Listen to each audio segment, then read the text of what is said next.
Hey folks, Jason Wright here, the host of the Jason Wright Show. And I just received an email that it really got me thinking. And I wanted to just come on here and express my feelings about it because I think it exhibits an attitude and a mindset that is prevailing through, in particular, America. I'm going to speak to the United States of America and society as a whole here because that's the one, obviously, I'm most familiar with.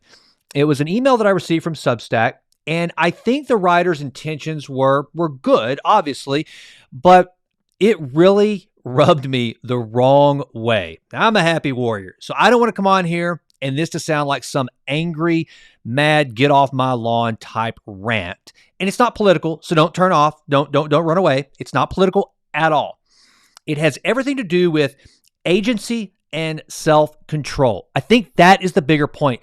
We are being told more and more by politicians, bureaucrats, just society at large, that we basically have little to no control over our thoughts, our actions, more importantly, our reactions. And I think someone just needs to come out and finally put a stake in the sand and say, stop, no. You do have agency over you. You have ownership over your life.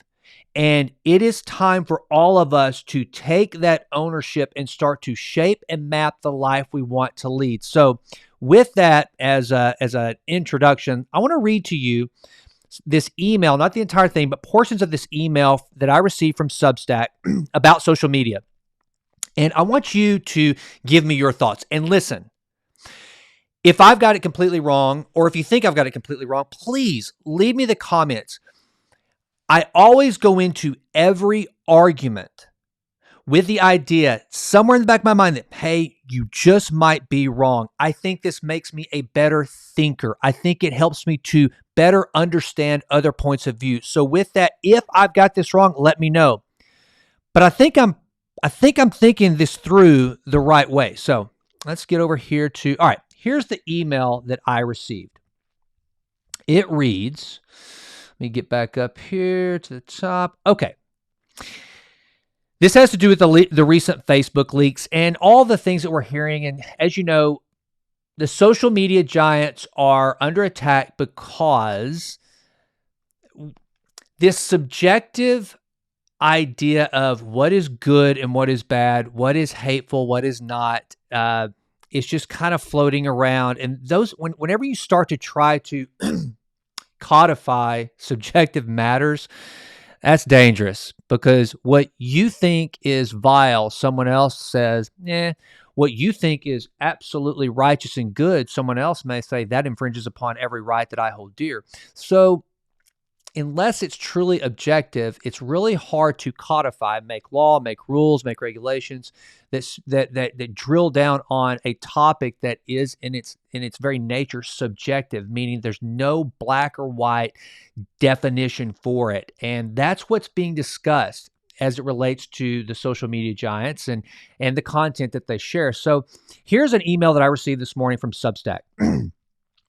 The recent Facebook leaks have prompted a torrent of proposals for fixing social media's harmful effects on society, including demands for more oversight by company executives, boards, or regulators. None of these addresses the core problem of the attention economy, which no amount of top-down control can fix. So far, I agree. You cannot fix societal problems with a top-down approach. Just because some lawmaker tells me I should think a certain way, react a certain way, will not make it so. There's this crazy thing called human nature that you simply cannot regulate through law, through policy, through rules and regulations on social media. Just won't happen. So bear that in mind. So far, we're in agreement. Then we go a little further. The real problem is at the foundation, a business model that sells people's attention to advertisers. Here we go. Which motivates companies to reward the content that most effectively manipulates people's emotions. That in turn, because of the platform's scale and dominance, has knock-on effects for all of media, culture, and politics. The only path to a healthier internet is to build a new foundation with a model that gives power back to the people. Okay, all right, so this is the double-sided narrative happening here. The real problem is at the foundation of a business model that sells people's, whose attention? Whose? It says it right there. Who owns the attention? People's attention, right? Your attention, my attention. We own it. We are in possession of it based on this. But then it says the only path to a healthier internet is to build a new foundation with a model that gives power back to the people. Who has the power to get your attention? Only those which you give. Color me naive, but I don't think anybody held a gun to your head. I know they didn't hold one in my head whenever I downloaded the Facebook app. Didn't force me to start this YouTube channel or to go onto YouTube and look. Instagram, I think Instagram is very healthy if used the right way for your business or to try to garner the attention you want. And by the way, there is no law or anything that I've noticed yet that says I have to ever go on any of these platforms and give them my attention. So already we've started this idea that somehow the social media companies have complete control over yours and my thoughts. No, we have agency. Social media giants already have too much control over discourse. Folks, let me tell you something. I will grant the writers this.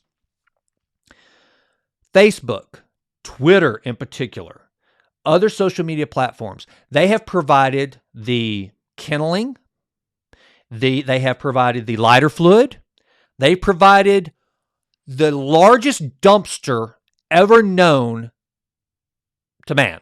They have provided all the tools for an amazing dumpster fire. But you and I and our neighbors and all of society, we're the ones who have to go pick up the lighter fluid, throw it on the kindling, light the match, and set it ablaze. And then once it's ablaze, we're the one who have to keep stoking the fire to keep it burning. All the social media giants did was provide the tools for the dumpster fire. Now, if you go back to Zuckerberg, and Facebook and his initial intent, I would never try to get into the mind of Mark Zuckerberg or even Jack Dorsey or any of those other cats. Why? But I doubt that any of them, seriously, I doubt that Zuckerberg in his Harvard days was like, and I haven't even seen The Social Network, the movie that kind of depicts how this all started, but I doubt he thought, how can I really set the fire ablaze? How can I really pit Americans against Americans and people against people and gays against straights and Republicans against Democrats and liberals against conservatives? How can I do that? No, it was really just a way to communicate.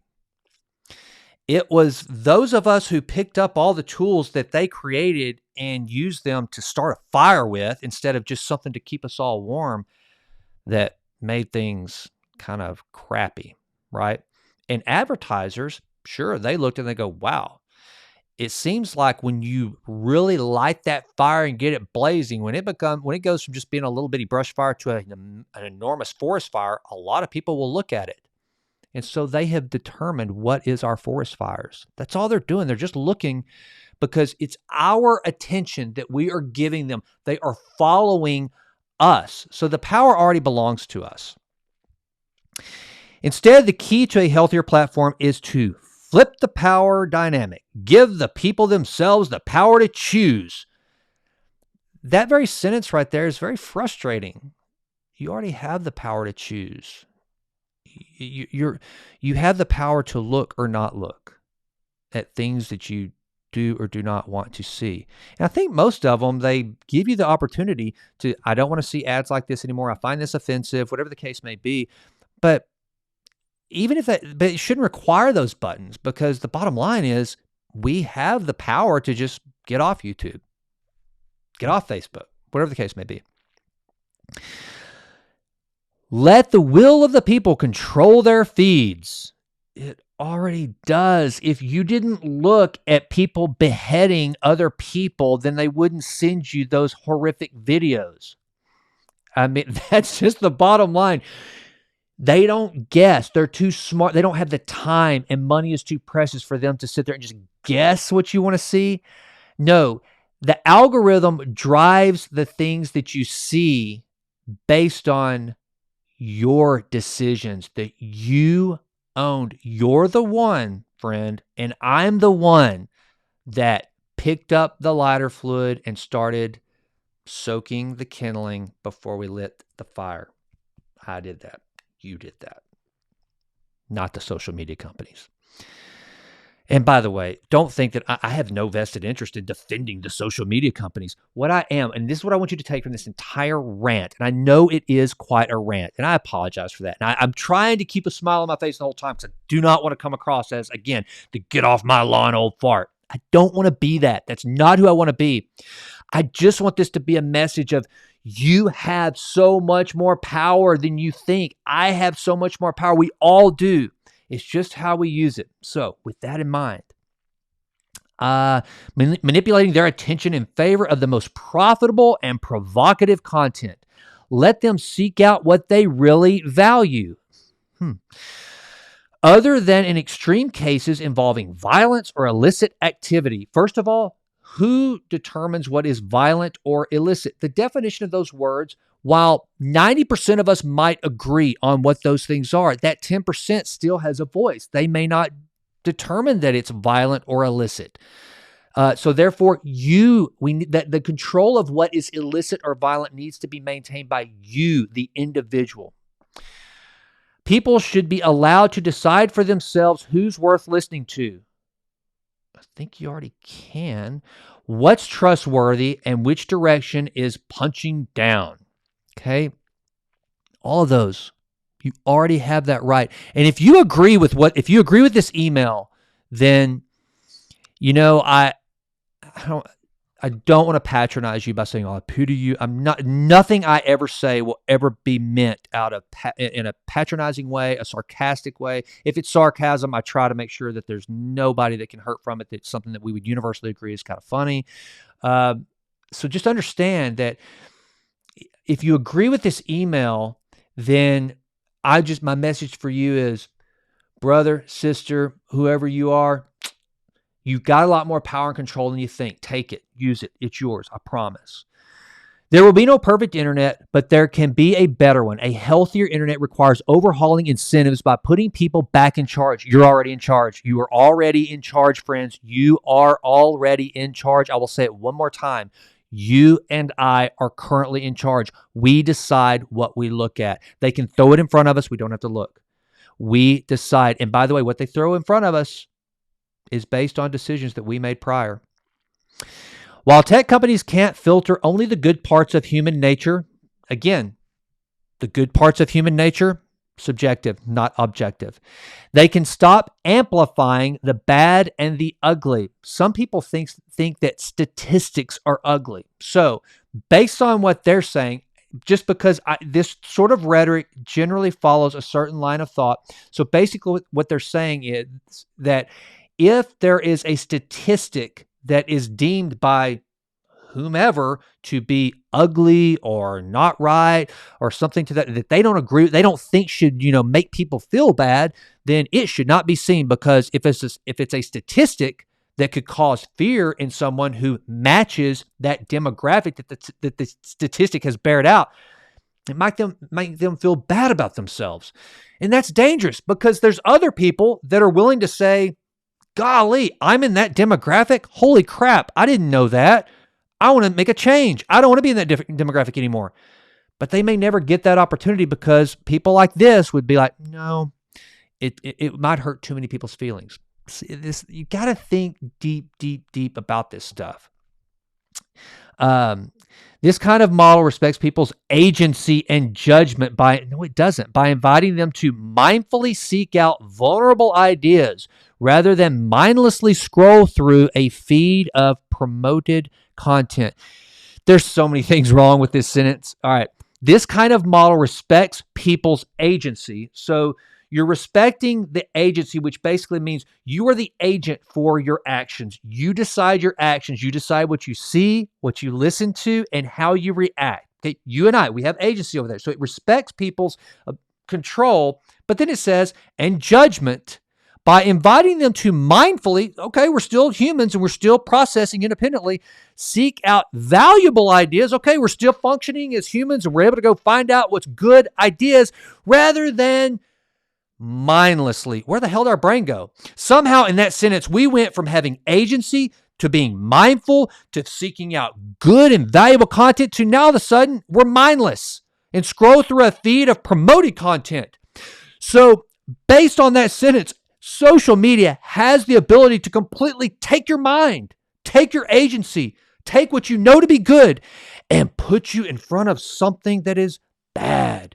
And so that you will just become a scrolling zombie. Now, I've watched my daughters become the scrolling zombies, and it frustrates me. But then I have that conversation with them. Hey, phone down. What are you doing? I've been one. I have caught myself. Oh my God. What am I doing? I've been here for 10 minutes. But you can't have it both ways. You can't be like mindful and have agency and know what's good. And then all of a sudden the social media overlords come in. No, you gave them that pathway by the decisions you made prior to looking. It's one or the other. People will hate, read, and doom scroll, but they won't hate, pay, or doom subscribe. While people pay attention to content that makes them agitated, they'll only pay money for content they trust and value. With this kind of model, free content can still exist, but it will be truly free, not masquerading as such while quietly extracting costs in the form of personal data or manipulated behavior. The profit driver is no longer exploiting emotions, but fostering trust relationships between the people who create content and the people who consume it. Giving social media giants more ways to curate communication or demanding that they whack more moles won't solve the problem of perverse incentives. Instead, we should seek to foster business models that generate profits by serving people, not advertisers. And then it goes on a little bit longer in the closing. Now, granted, this is from Substack. So, and by the way, I am a fan of Substack. Because what they're basically saying is use our model, it's better. It's a newsletter that you choose. You go out, you decide the content that you want to see and subscribe to that type of content. And then you will only see what you really want to see by either, if it's a free newsletter or a paid newsletter, you're going to get the things you want and the content you want, and it won't be based on the things that you may want to buy. So see, I get it. I understand what they're saying. And in fact, as a business that Substack's promoting here, I think that's a great strategy to basically say, come to us, not to social media, because with Substack, you can go subscribe to newsletters that only give you the content that you really want. And their true goal is to give you content on health, wellness, car restoration, whatever the case may be, how to bake the perfect cake, whatever. And without us trying to throw in a bunch of garbage to manipulate your psyche that you don't want to see. So understand, I do not fault these authors. I just think that it really teed up an idea. They used some of what this group think that is happening in our society, which is we do not have agency over our minds, our actions, our reactions, and the things that we give our attention to. Because again, it's just that. It is our attention. And all social media is doing is reacting to the behaviors and the judgments that we make prior to them sending the stuff into our feed. So with that, I just thought it really just got me to a place of thinking, and it reminds me of Viktor Frankl's quote that I think is so apropos in this day and age more than ever. It's all, I don't care what day and age one finds themselves. What I'm about to say is absolutely relevant. And it's from Viktor Frankl, and he said, between action and reaction is space. And so if we can endeavor to manage that space between action and reaction, this whole issue of discourse being vile and bad, and advertisers going to where the bonfire is blazing and all that, it will never stop. The writers are absolutely right. But they're right, but I think kind of for the wrong reasons. The bottom line is you cannot regulate human nature.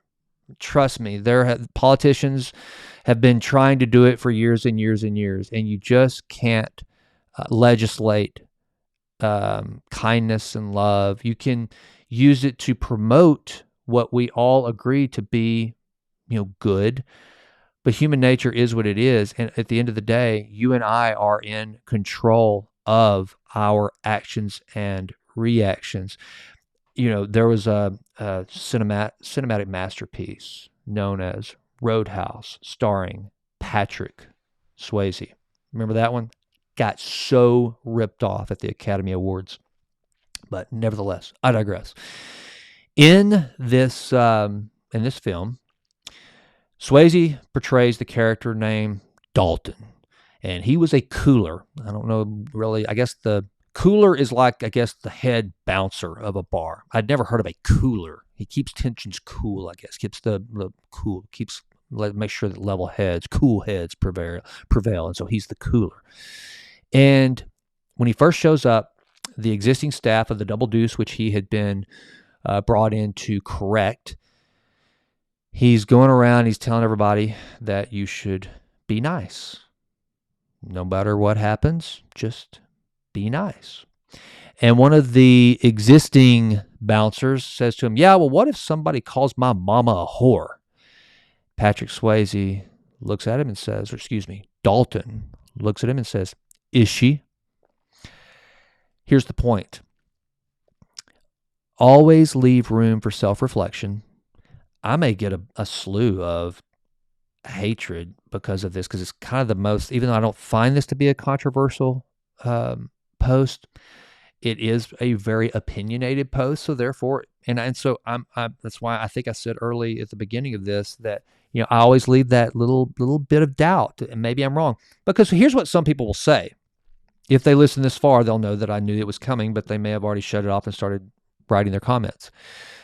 Yeah, that's all well and good for adults, but teenagers, they don't even have their frontal lobe fully developed, so they can't process these things like that. They see social media, and they are much more prey to that. Okay, fair argument. But I would say that's a parenting issue. Bottom line, it's a parenting issue. Well, some people don't have parents, and we could go chasing down a whole rabbit hole there, couldn't we? And I'm not going to do that.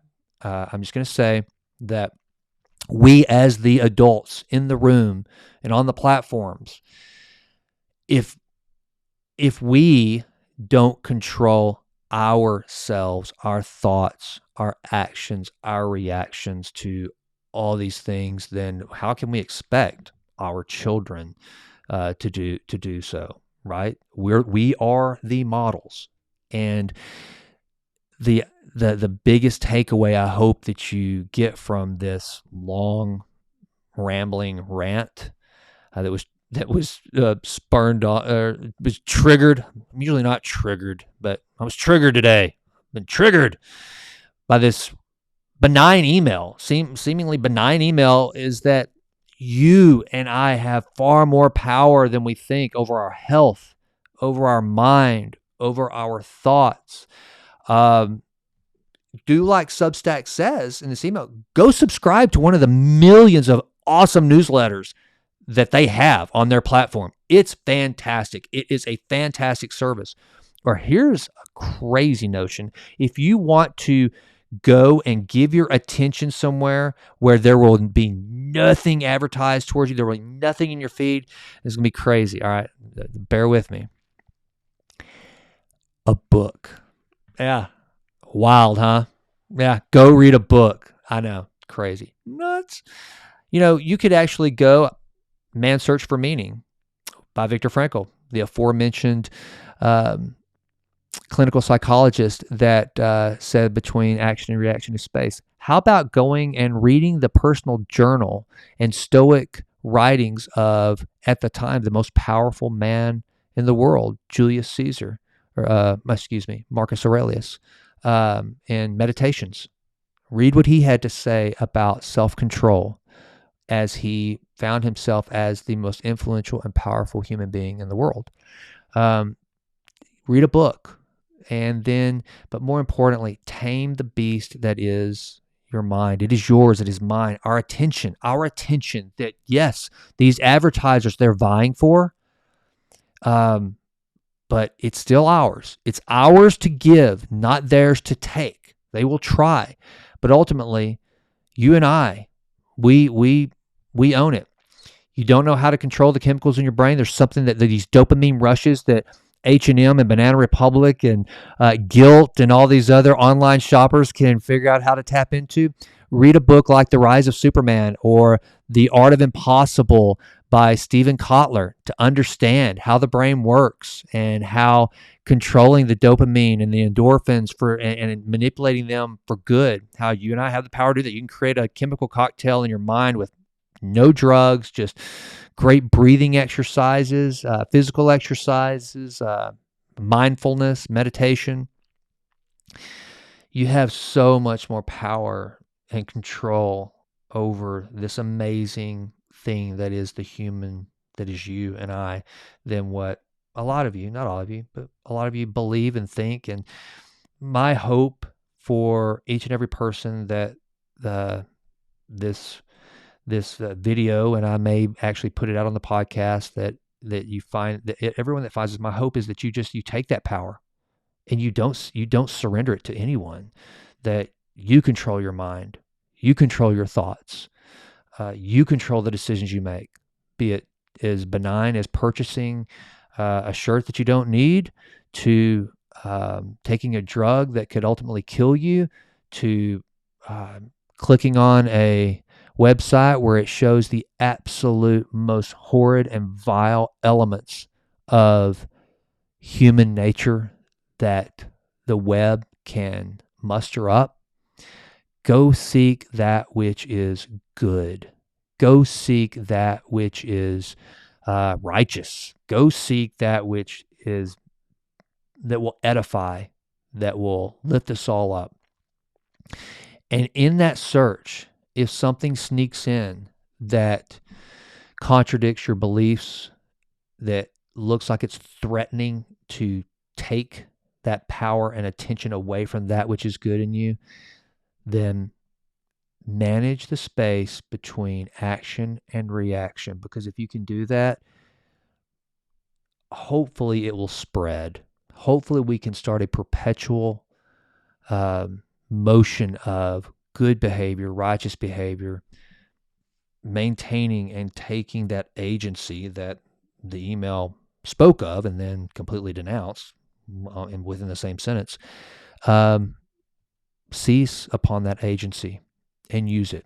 So with that, again, Jason Wright, host of The Jason Wright Show. Hey, I've got a newsletter called The Vitruvian Letter. It's where I sort out, not ideas like this, this is probably the biggest, most opinionated rant that I've put out there. But I do talk about things like health, wellness, improve always and always. That's the motto of The Jason Wright Show. And it is the Vitruvian Letter is kind of like a repository of ideas, of things I'm reading, nutritional research that I've done, medical research, to figure out all those ways that I can improve always and always. So I hope you'll subscribe to that. You can do that at jasonwrightnow.com. You'll get a pop-up and just sign up for it. It's short, it's sweet. And then also, please come and subscribe to the channel. Please, I would be grateful if you would do that, and then listen to The Jason Wright Show, which is available on iTunes, Spotify, or wherever you listen to podcasts, where I interview every week. I will have another interview with a big thinker, a good athlete, someone that I think I can learn something from, and as a result, help with this endeavor to improve always and always. And with that, I'm out. Seize the power that you have and don't let it go. All right. Thanks.